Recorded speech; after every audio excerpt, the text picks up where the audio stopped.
بسم اللہ الرحمن الرحیم۔ السلام علیکم، میں منیر شاکر۔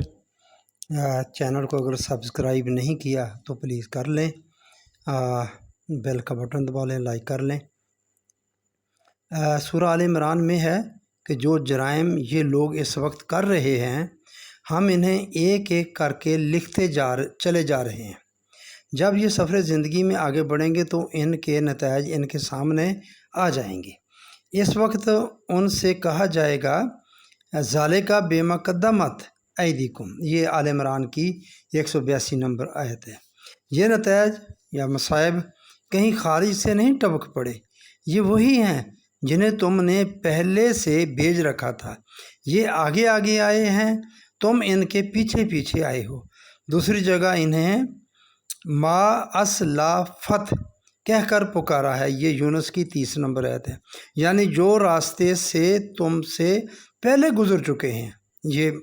یہ نتائج اور یہ مصائب سورہ حج میں ہے کہ ان لوگوں کی ایک غلط روش کا نتیجہ یہ ہوگا کہ یہ دنیا میں بھی ذلیل و خوار ہوں گے اور آخرت میں بھی تباہ و برباد۔ اور جب ان کی یہ حالت ہوگی تو ان سے کہا جائے گا ذالکا بما قدمت یداک، 10 نمبر سورہ حج کی، یہ وہی کچھ تو ہے جو تم نے اپنے لیے پہلے بھیجا تھا۔ سورہ قصص میں ہے، بنی اسرائیل کے متعلق ہے کہ جب ان پر کوئی مصیبت آتی ہے جسے انہوں نے خود اپنے ہاتھوں اپنے لیے پہلے سے بھیجا ہوتا ہے تو جو چیخنے چلانے لگ جاتے ہیں، یہ قصص کی 47 نمبر ہے، اور نساء کی بھی 62 نمبر میں یہی مضمون ہے۔ سورہ روم میں ہے کہ لوگوں کی حالت یہ ہے کہ جب انہیں کامیابیاں اور خوشگواریاں نصیب ہوتی ہیں تو ان پر اتراتے ہیں، اور جب مصائب کا سامنا کرنا پڑتا ہے تو سخت مایوس اور افسردہ ہو جاتے ہیں، حالانکہ انہوں نے یہ مصیبتیں اپنے لیے خود اپنے ہاتھوں پہلے سے بھیج رکھی تھیں۔ روم کی 36 نمبر، اس کا اعادہ شورا 48 میں بھی کیا گیا ہے۔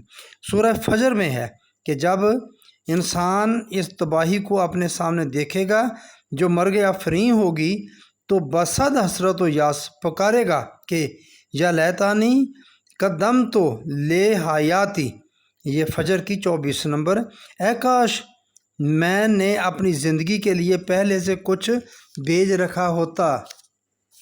مصائب و علام ہی نہیں بلکہ زندگی کی جو خوشگواریاں انسان کو حاصل ہوتی ہیں انہیں بھی اس نے اپنے لیے پہلے سے بھیج رکھا ہوتا ہے۔ سورہ مزمل میں ہے وَمَا تُقَدِّمُوا لِأَنفُسِكُم مِّن خَيْرٍ تَجِدُوهُ عِندَ اللَّهِ، یہ مزمل کی 20 نمبر، جو خوشگواریاں بھی تم اپنے لیے پہلے سے بھیجو گے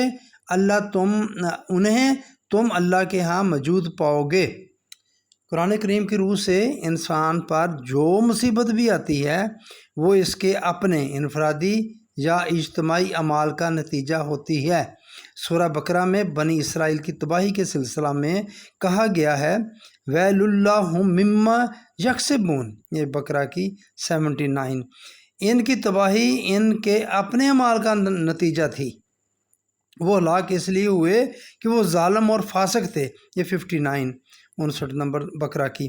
یہ ذلت و خواری کے عذاب میں ماخوذ ہوئے کیونکہ انہوں نے قوانین خداوندی سے سرکشی اختیار کر رکھی تھی، یہ بقرہ کی 61 اور آل عمران کی 111 نمبر میں بھی یہی مضمون ہے۔